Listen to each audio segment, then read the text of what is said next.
Em março de 1879, um pedaço de papel carimbado e assinado mudou para sempre o destino de 10 mulheres.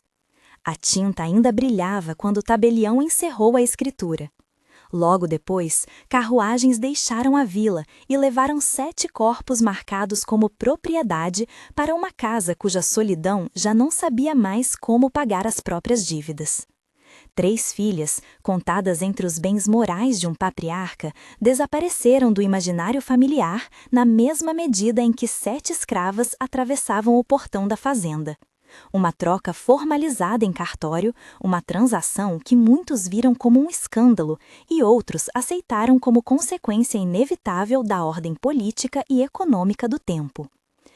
A assinatura não foi um gesto isolado, mas o ponto culminante de uma crise que vinha coagulando há anos. O coronel Joaquim Ferreira da Silva, homem de rosto marcado por anos de serviço e decisões públicas, acumulava dívidas contraídas para manter os moinhos em funcionamento e a Casa Grande com aparência de respeitabilidade. A economia açucareira, em declínio já conhecido por comerciantes e fazendeiros, pressionava antigos senhores que haviam apostado alto em um mercado que se transformava. Ao mesmo tempo, as leis que vinham alterando o regime da escravidão, a proibição do tráfico de escravos em 1850 e a Lei do Ventre Livre de 1871, criavam uma nova lógica de cálculo. O valor do trabalho e o custo da posse mudavam de forma desigual e brusca. Em campos e estradas do interior mineiro, decisões privadas encontravam brechas legais e morais suficientes para justificar negociações que, à distância, soavam impossíveis. O barão Manuel Rodrigues de Carvalho, homem de fortuna consolidada e olhos calculistas, ofereceu o que muitos viram como solução pronta: quitar parte substancial das dívidas do coronel em troca de um arranjo que unia interesses de sangue e de trabalho.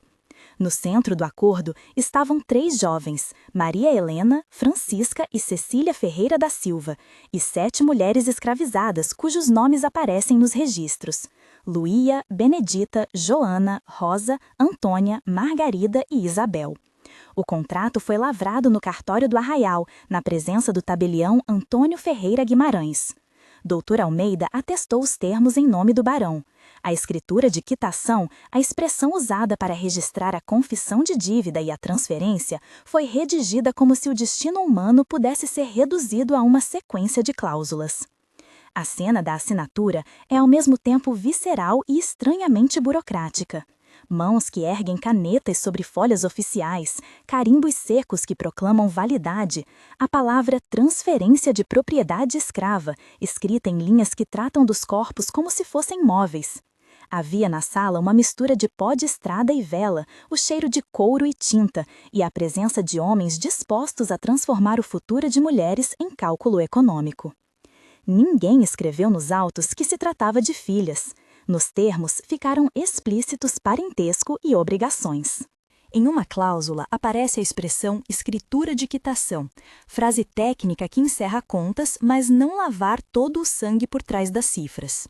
Em outra, a expressão renúncia de herança figura como um mecanismo jurídico para evitar litígios posteriores, subtraindo das jovens qualquer pretensão patrimonial que pudesse atrapalhar o negócio. No entanto, não era apenas a aritmética das dívidas que tornava possível o acordo.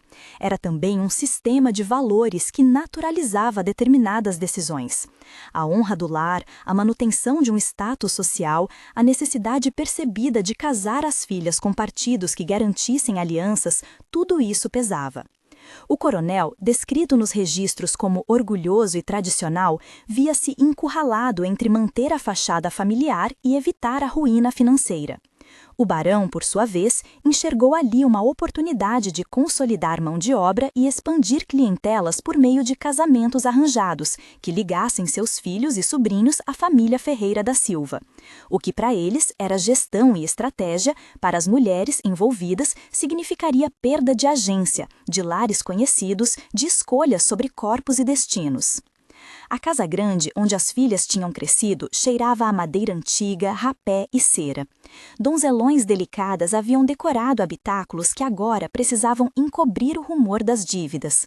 Livros empilhados na escrivaninha, rendas guardadas em caixas de cedro, cartas sem enviar amontoadas sobre travesseiros.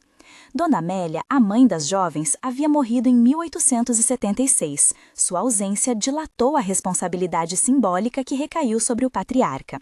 Maria Helena, a mais velha, de 24 anos, conhecida por sua leitura constante e postura orgulhosa, carregava algo parecido com a inquietação típica de quem lê demais e aceita pouco. Francisca, com 22 anos, era afetuosa, aprendia de tudo um pouco e exprimia uma capacidade prática de cuidar do que estivesse à mão. Cecília, a caçula, de 19 anos, era fisicamente mais frágil. Documentos posteriores registrariam sua saúde delicada como fator de vulnerabilidade emocional dentro dessa família. Do outro lado dessa história, existem as 7 mulheres que chegam a um mundo novo e cruel. Os registros conservam seus nomes, mas pouco das suas vozes. Ainda assim, é possível delinear perfis que restituam alguma humanidade. Luísa, alfabetizada entre as poucas naquele grupo, reconhecida por uma calma organizadora e por registrar pequenas contas. Benedita, mulher de mãos fortes, conhecida por arrumar a cozinha do engenho com rigor. Joana, de fala mansa, que guardava cantigas e histórias dos mais velhos. Rosa, cujo silêncio lembrava a resistência resignada. Antônia, de olhar atento, sempre se adiantando para proteger as menores. Margarida, robusta nas tarefas do campo. Isabel, jovem e ainda aberta a improvisos da vida. Esses traços, extraídos de fragmentos e de tradições orais posteriores, não pretendem preencher lacunas documentais com invenções, mas sim trazer humanidade a nomes que, nos papéis, se transformaram em mercadoria. O transporte das escravas até a fazenda ocorreu sob a vigilância de capangas e do feitor, homens encarregados de manter a ordem e de ocultar o embaraço público. As carruagens que trouxeram essas mulheres levantaram poeira na estrada do arraial. Depois, em silêncios e portas batidas, atravessaram o portão da Casa Grande. A cena da chegada é narrada nos autos como um movimento quase rotineiro, chegadas e partidas que se repetiam nas manobras de economia senhorial, mas para quem olhava de perto, representou o começo de um choque de mundos. As filhas, criadas entre lençóis de linho e educação familiar, as escravas, cujo aprendizado vinha da memória coletiva e do uso dos corpos para produzir a renda que mantinha as mesmas casas. A troca consumou, no espaço físico, a lógica que já vinha operando nos papéis. O descobrimento dos documentos pelas filhas tem o peso de uma ruptura íntima. Maria Helena encontrou por acaso, ou por uma curiosidade que há muito fermentava, a cópia da escritura. Não se trata, nos autos, de uma transcrição detalhada de seus pensamentos no instante. O que os registros mostram é o resultado. Ela leu, reconheceu linhas, compreendeu a natureza do acordo e reagiu. A reação foi imediata e privada antes de se tornar pública. Perguntas não formuladas nas conversas oficiais, lágrimas que se afogaram no pano de um braço, uma sensação de traição que o papel formalizava. A descoberta provocou confrontos contidos, visitas a papeleiros e buscas por explicações. Ela confrontou o pai não com acusações dramáticas descritas palavra a palavra nos autos, mas com a força de quem vê um equilíbrio moral romper-se. As filhas não tinham escolha real sobre seus destinos. No vocabulário do tempo, podia-se falar de casamentos que consolidavam alianças. Na prática, a palavra consentimento perde validade quando as alternativas são ruína econômica ou submissão à vontade paterna. Nos dias que seguiram a descoberta, sociedades locais sussurravam. O arranjo previsto incluía núpcias que ligavam as jovens a homens ligados ao barão. Manuel Rodrigues de Carvalho Júnior, Paulo Rodrigues de Carvalho, Joaquim Rodrigues de Carvalho Neto aparecem nos documentos como os beneficiários indiretos dessas uniões. O objetivo do barão era claro: integrar as moças ao seu universo familiar, garantindo ao mesmo tempo que as mulheres escravizadas acompanhariam esses laços, transferindo mão de obra e controlando linhagens. A cerimônia civil do acordo, embora lavrada em cartório, precisava passar pela aparência sacralizada de uma igreja para que a honra da família não ficasse inteiramente exposta. Haveria, nos dias seguintes, casamentos celebrados sob olhos que buscavam normalizar o que, para alguns, era indeclinável. Os termos jurídicos, novamente, aparecem nos autos: transferência registrada em cartório, escritura de quitação, renúncia de herança. São palavras que legitimam uma troca, mas não curam a violência que geram. Para Cecília, cuja saúde já era precária, o peso desse arranjo mostrou-se letal. Em relatos posteriores, ligados ao falecimento dela, aparece uma sequência de eventos que associa o seu declínio ao impacto psicológico e físico da situação. Uma morte que, nos documentos, aparece com data, local e atestado, mas cujas implicações humanas extrapolam o que o papel pode dizer. O coronel, depois da assinatura, mudou de aparência para muitos que o conheciam.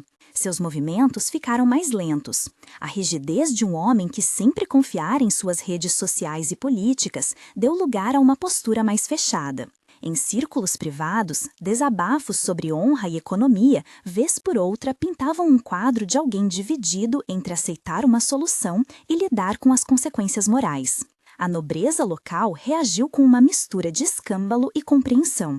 Escândalo porque a troca tocava na sensibilidade de que filhas não fossem meras peças de arranjo.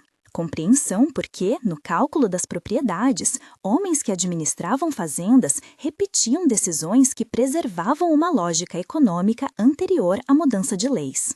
No entanto, reduzir tudo à vilania pessoal seria simplificar um sistema que produz decisões assim como produz açúcar, com regras próprias e interesses profundamente enraizados. O barão, enquanto operador do negócio, não apenas ganhou mão de obra, consolidou para seus filhos e sobrinhos uma posição social que pretendia ser duradoura. O coronel, por sua parte, evitou talvez a ruína maior, mas pagou em silêncio, e as filhas pagaram com suas vidas privadas. A família fragmentou-se em termos afetivos. Casas deixaram de ser lares e passaram a ser aparelhos de produção e reprodução de status. Ao redor da fazenda, a vida continuou em domínios distintos. As escravas eram distribuídas entre tarefas na casa grande e no engenho. Luía, por sua alfabetização atípica, foi logo colocada em funções que exigiam registros: gerenciar pequenos estoques, anotar contas, organizar jornadas. Não foi apenas sorte, foi um indício de agência que, mesmo limitada, permitiria futuras possibilidades de autodeterminação. Nos documentos do período e nas cartas que circularam depois, há indícios de que Luía, entre as demais, desenvolveu uma função de liderança discreta. Benedita coordenou cozinhas, Joana cantou canções que mantinham memórias de terras antigas, Rosa aprendeu a costurar roupas para as crianças que nasciam. Antônia tornou-se protetora dos mais jovens. Margarida seguiu no trabalho pesado. Isabel, jovem demais, passou por papéis que não foram registradas com a mesma atenção. Todos esses perfis aparecem de maneira fragmentária nas fontes, mas compõem um mosaico de resistência cotidiana, maneiras de cuidar, de preservar histórias, de garantir que a vida seguisse apesar da violência institucional. A descoberta da escritura por Maria Helena não ficou confinada às paredes da Casa Grande. Em pouco tempo, o rumor alcançou a vila e foi comentado nas mesas de bares, nos bancos da igreja e nos corredores do fórum. Alguns se escandalizaram, outros argumentaram que aquilo era o reflexo de tempos difíceis e de um sistema legal que ainda permitia tais arranjos. A imprensa local, quando noticiou o fato, o fez com linguagem que oscilava entre o espanto moral e a análise fria. Aquilo era assunto público e também assunto de família. Para as jovens, no entanto, os rótulos externos pouco ajudavam. O que importava era a redefinição de seus projetos de vida. Maria Helena, cuja instrução lhe concedia uma visão crítica, rejeitou o papel que lhe era traçado. Francisca tentou encontrar formas práticas de resistir ao deslocamento, pensando em como manter algum controle sobre espaços domésticos. Cecília, já fragilizada, sentiu o golpe em sua própria carnadura de possibilidades reduzidas. Os termos jurídicos, lidos e relidos por quem tentava entender, não contêm explicações morais. Escritura de quitação, transferência de propriedade escrava, renúncia de herança, palavras frias para algo que na experiência sensorial se traduzia em dor, perda e humilhação. Ainda assim, a formalidade do cartório oferecia uma fachada de legalidade que acalmava os investidores e os poderes locais. O tabelião, Antônio Ferreira Guimarães, cumpriu seu papel de registrador. Dr. Almeida, advogado do barão, atestou cláusulas que blindavam o negócio. No papel, as defesas legais valiam mais do que a voz de qualquer mulher que não tivesse acesso aos mesmos mecanismos de representação. Em certos círculos, houve quem pensasse em ações legais, em contestar cláusulas, em afirmar o direito subjetivo das filhas ao consentimento. Mas contestar não era tarefa simples. A estrutura jurídica do tempo, os custos de litígio e a pressão social transformavam qualquer tentativa de reparação em empresa árdua e perigosa.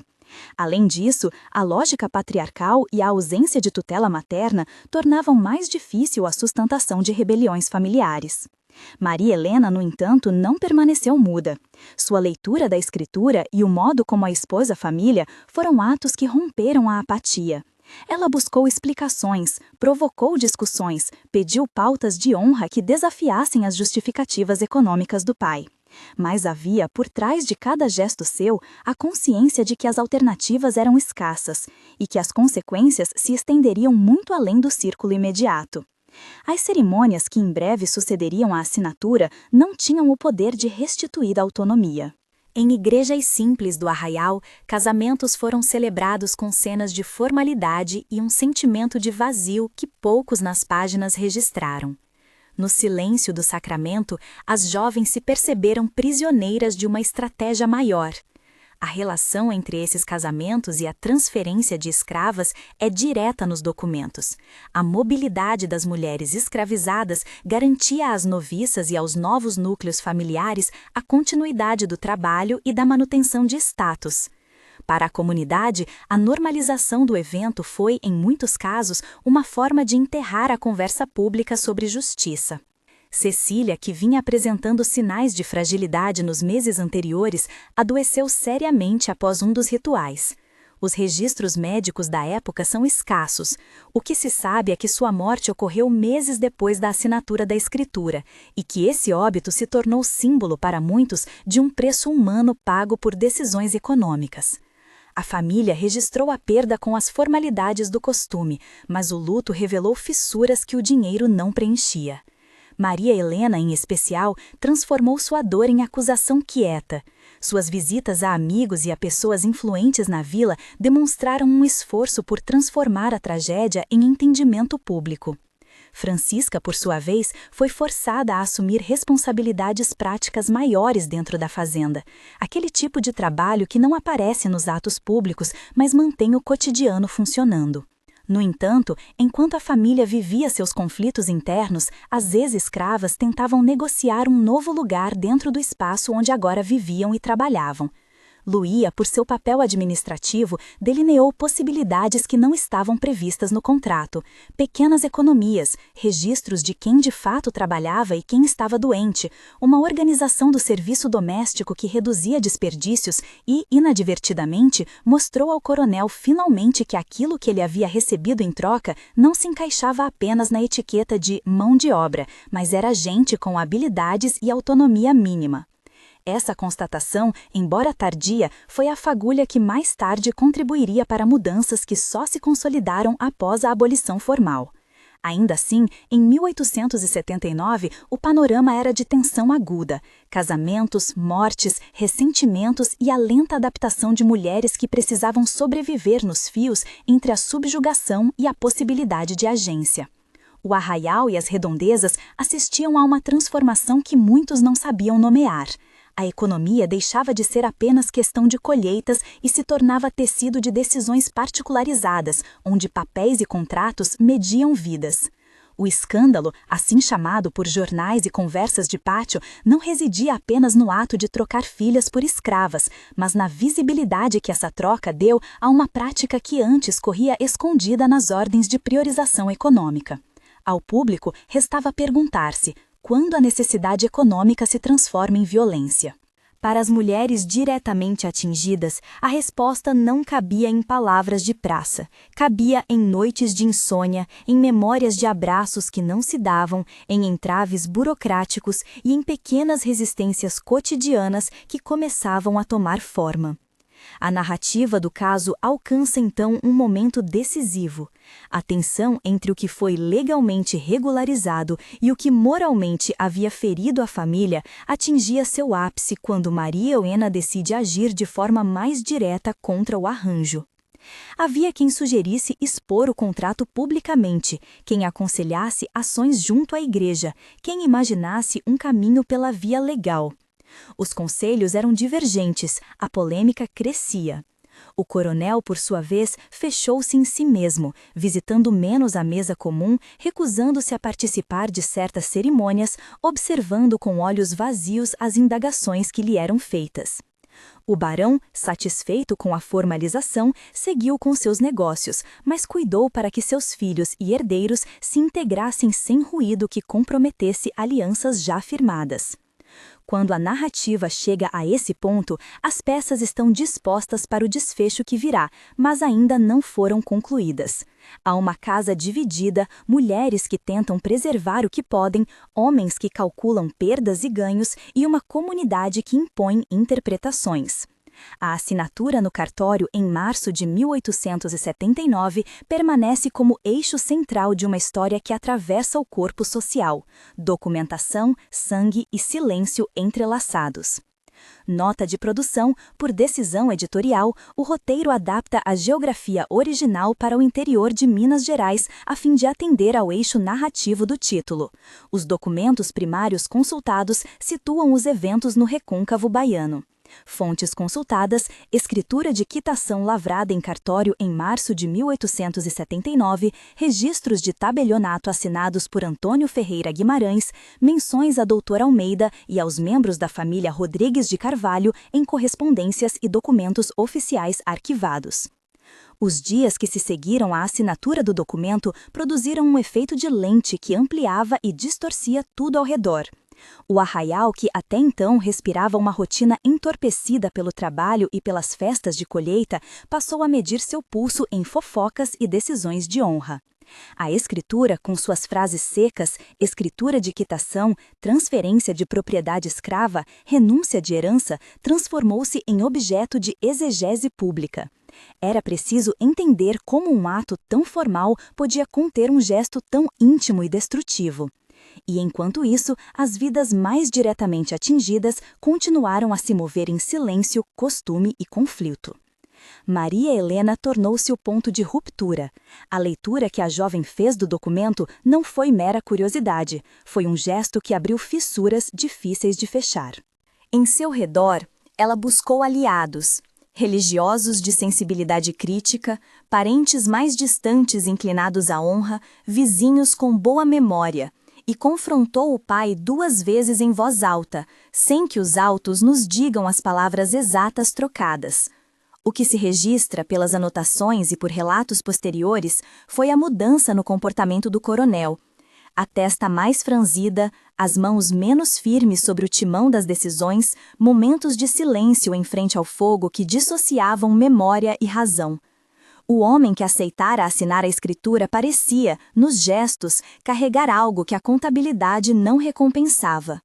Houve quem sugerisse levar o caso à igreja, quem propôs mobilizar famílias de influência para reverter a decisão, e quem, por fim, argumentou que a melhor saída seria aceitar a realidade e tentar amenizar seus efeitos. Nesse embate, quem pouco falava eram as que haviam sido listadas como moedas de troca e as jovens cujas vidas haviam sido reescritas por cláusulas.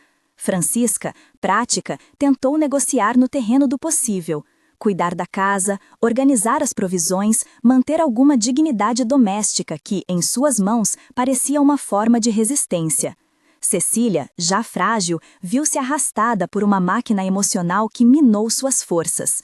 Não é preciso detalhar o íntimo por imagens chocantes para perceber a violência das noites mal dormidas, das refeições tomadas à pressa, do corpo que encolhe quando a cabeça não encontra descanso. Os casamentos, quando vieram, obedeceram a um rito que a própria comunidade tentava transformar em normalidade. Na igreja, padrinhos cumpriam papéis e os sinos tocavam. Fora dela, conversas veladas traçavam a linha entre escândalo e compreensão. Manuel Rodrigues de Carvalho Júnior, Paulo Rodrigues de Carvalho e Joaquim Rodrigues de Carvalho Neto, nomes que aparecem nas escrituras como beneficiários indiretos, assumiram o papel que lhes era reservado. A troca entre laços de sangue e relações de trabalho solidificou no cotidiano.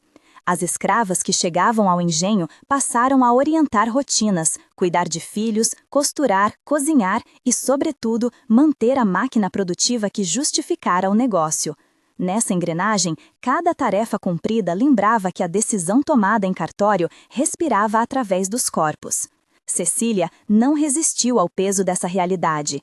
Meses depois da assinatura, a doença consumiu-a.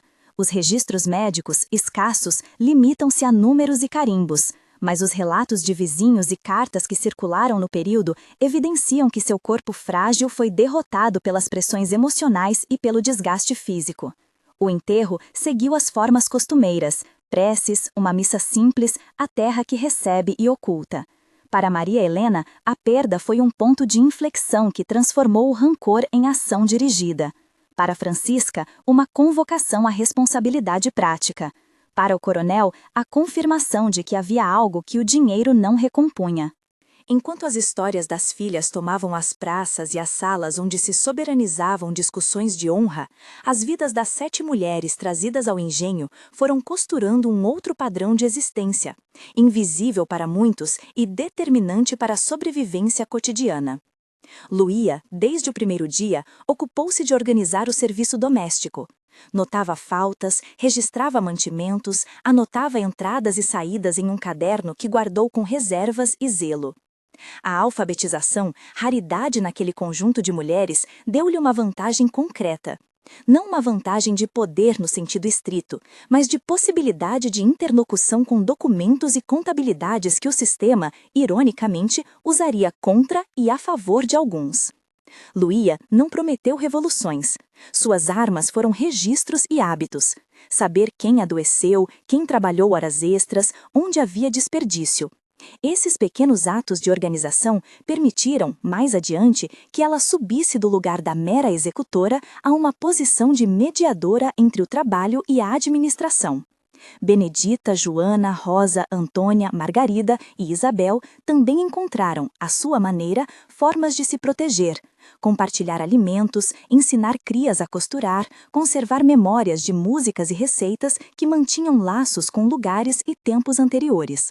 Não se trata de heroísmo em moldes exaltados, trata-se de uma sobrevivência debaixo de pressões diárias, uma insistência em preservar a humanidade quando o ambiente delegava a ela a condição de recurso.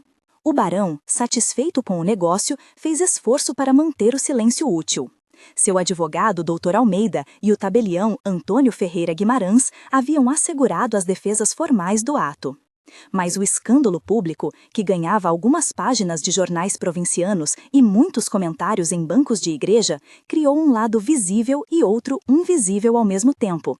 Alguns representantes locais, conservadores por interesse, preferiram não aprofundar a crítica. Outros, sensíveis ao deslize moral, insinuaram que a economia estava a corroer laços que deviam permanecer invioláveis. Entre essas opiniões, o destino das mulheres nunca foi o centro da discussão.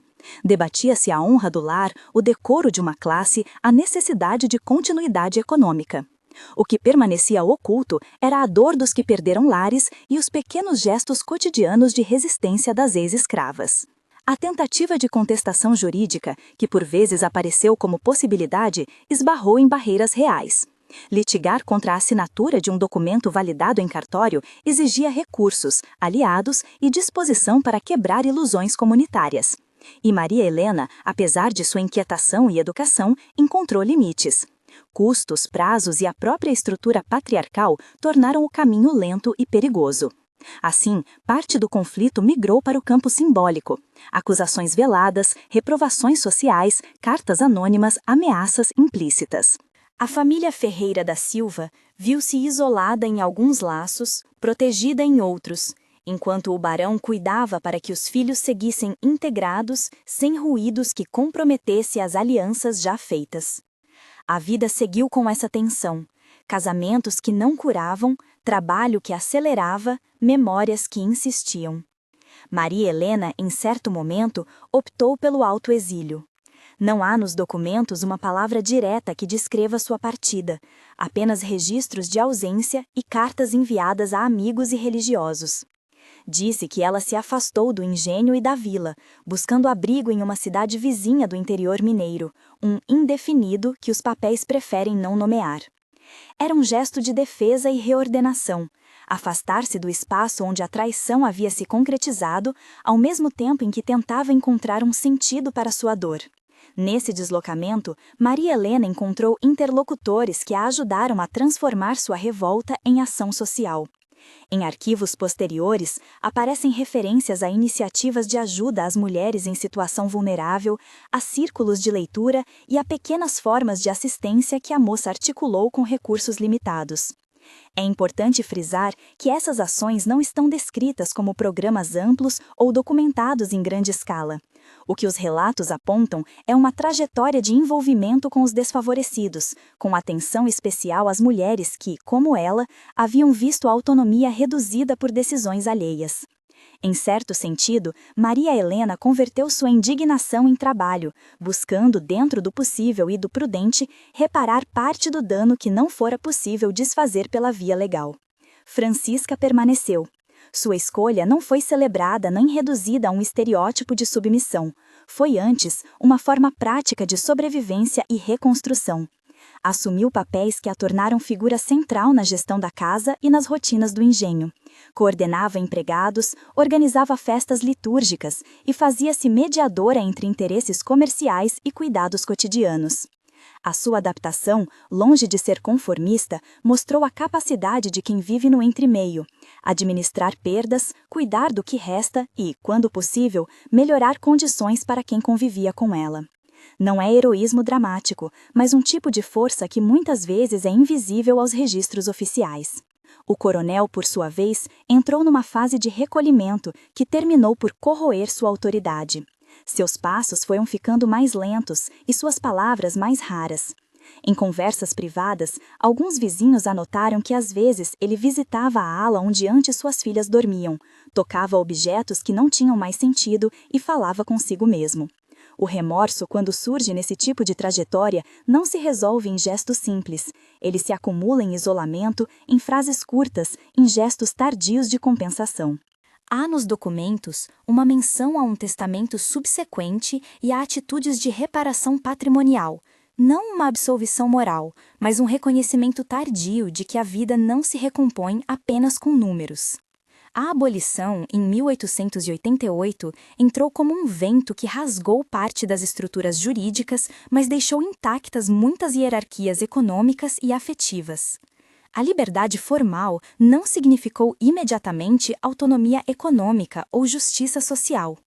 Para as ex-escravas, vir a ser juridicamente livres foi tanto um alívio quanto o começo de novos desafios. Como obter trabalho pago, como negociar reivindicações sobre terras, como viver em um espaço que continuava a vê-las através dos mesmos olhos que os documentos antes usaram para contá-las como mercadoria. Foi nesse interstício que Luía mostrou a força de sua capacidade administrativa. A alfabetização e o hábito de registrar, desenvolvidos ainda no cativeiro, transformaram-se em instrumentos de construção de autonomia. O documento que mais tarde entraria em cena, o Testamento do Coronel, é um desses pontos onde a história revela uma mistura de privações e inesperadas reparações. Ali, entre cláusulas e assinatura, aparece a disposição de deixar bens a alguém que, por direito social, não deveria necessariamente ser contemplada: Luía. A decisão, que em muitos arquivos posteriores é tomada como prova de arrependimento ou pelo reconhecimento da competência daquela mulher, não necessariamente redimiu o passado. Redimir, como sabemos, não é apagar, é assumir responsabilidades tangíveis. Ainda assim, a colocação de Luía na posição de herdeira e administradora significou no plano concreto que parte dos recursos do engenho, ou sua administração, passaria a ter outro rosto e outra lógica. A transição de Luía de escrava a administradora foi complexa e cheia de nuances. Não se trata de uma transformação instantânea, nem de uma transposição mágica do sofrimento para o poder. Foi um processo que envolveu resistência, apoio de alguns vizinhos, negociação com antigos patrões e com a família Ferreira da Silva, além de um reconhecimento, tarde, das habilidades que ela já demonstrara. Com a abolição e com o testamento do coronel em mãos, Luía teve um espaço para atuar, organizar pagamentos, negociar arrendamentos, contratar trabalho pago, preservar memória das mulheres que haviam trabalhado com elas. Em muitos relatos orais posteriores, seu nome aparece ligado a tentativas de melhorar condições, pequenas reformas na habitação, organização de um fundo para remédios, alfabetização informal para outras ex-escravas. Essas iniciativas, fragmentárias e localizadas, não apagaram o passado, mas lançaram bases para um futuro onde algumas mulheres passaram a ter maior autonomia. Os destinos das demais mulheres variaram. Benedita continuou com as rotinas culinárias e pouco a pouco passou a receber remuneração por trabalhos que antes eram forçados. Joana conservou canções e memória, ensinou-as às crias e aos netos. Rosa, Antônia, Margarida e Isabel encontraram maneiras de sobreviver, ora como assalariadas, ora como arrendadas em pequenas roças. Alguns filhos e filhas de ex-escravas, nascidos durante ou após o cativeiro, acompanharam o movimento de deslocamento social que atravessou a virada para o século. Em todos esses casos, liberdade formal e precariedade cotidiana andaram lado a lado. A transição para um trabalho remunerado digno foi lenta e marcada por desigualdades persistentes. O testamento e a posição de Luía como administradora provocaram resistências. Não foi de todo natural para a sociedade local ver uma mulher outrora escravizada ocupando função de comando sobre bens que antes pertenciam à família senhorial. Houve contestações, ameaças discretas e desconfiança. Ainda assim, a legitimidade que Luía conquistou, por habilidade, por registro e por resultados econômicos, foi difícil de negar.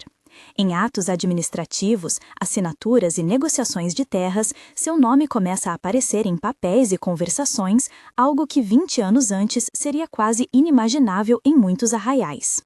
O coronel, nos últimos anos de vida, procurou reparar, não necessariamente para remir sua responsabilidade moral, mas para apaziguar a consciência e garantir que sua imagem pública não fosse reduzida apenas ao episódio da assinatura.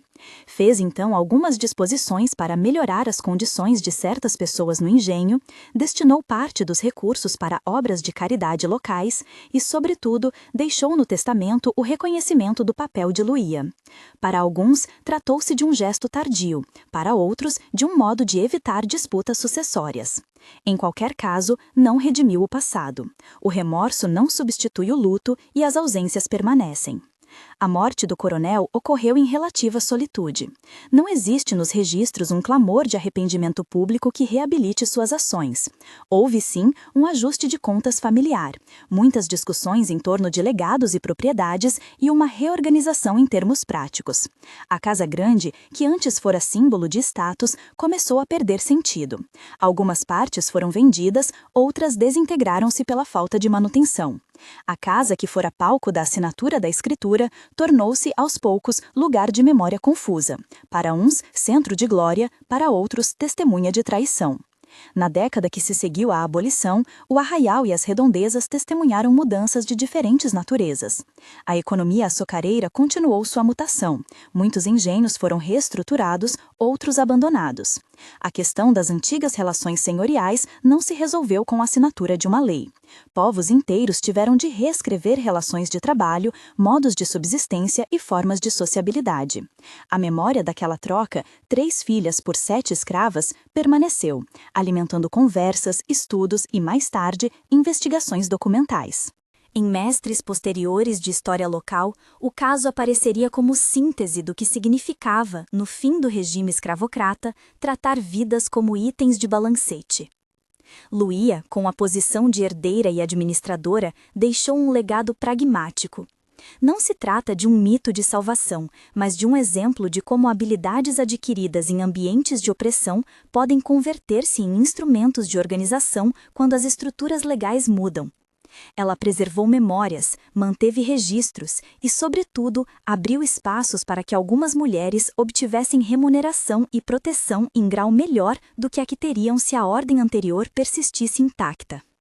Parte desse trabalho foi invisível aos grandes jornais, ocorreu em registros oficiais menores, em cartas, em contas escritas à margem de livros contábeis, em repartições de mantimentos.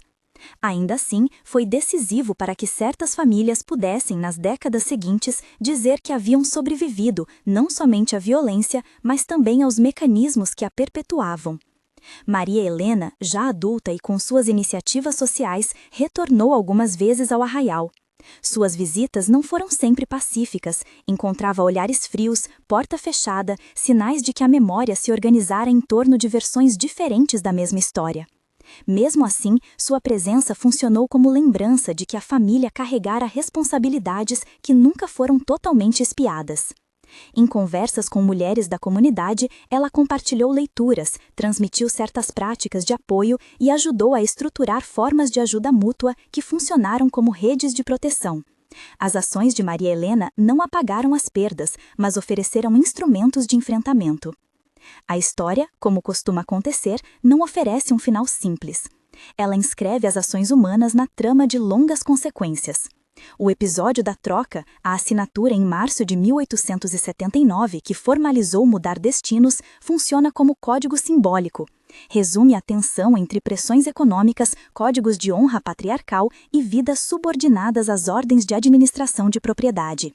Ao mesmo tempo, a trajetória que se seguiu mostra que essas estruturas, embora profundas, deixaram lacunas por onde passaram impulsos de resistência, reconfiguração e, por vezes, reparação limitada. O legado daquele episódio pode ser lido em várias chaves. Uma é a da denúncia. Ele expõe como um sistema legal e econômico pode transformar pessoas em objetos de cálculo. Outra é a da resistência cotidiana, nas cantigas de Joana, nos registros de Luía, nas práticas de cuidado de Francisca, nas iniciativas de Maria Helena. Uma terceira chave é a das consequências intergeracionais. Decisões tomadas à mesa da contabilidade repercutem por décadas, alterando trajetórias de vida e padrões de memória coletiva. O que resta para quem observa hoje é a necessidade de manter viva a reflexão crítica sobre episódios como esse.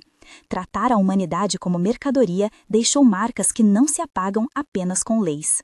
As mudanças jurídicas, da proibição do tráfico em 1850 à Lei do Ventre Livre de 1871 e a abolição de 1888, criaram condições para novas formas de negociação e de reivindicação, mas não apagaram completamente desigualdades, preconceitos e estruturas arrasadoras de maneira imediata.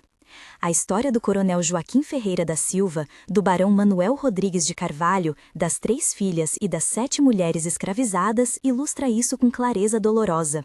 A legalidade de um ato não significa sua justiça moral, e a justiça formal não resolve todas as feridas deixadas por séculos de desumanização. Ao encerrar este relato, é preciso honrar a dignidade das mulheres cujas vidas foram registradas em papéis e cujo cotidiano sobreviveu nos silêncios e nas ações pequenas.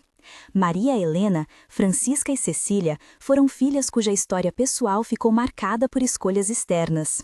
Luía, Benedita, Joana, Rosa, Antônia, Margarida e Isabel foram mulheres que carregaram, no corpo e na memória, a experiência de terem sido tratadas como propriedade.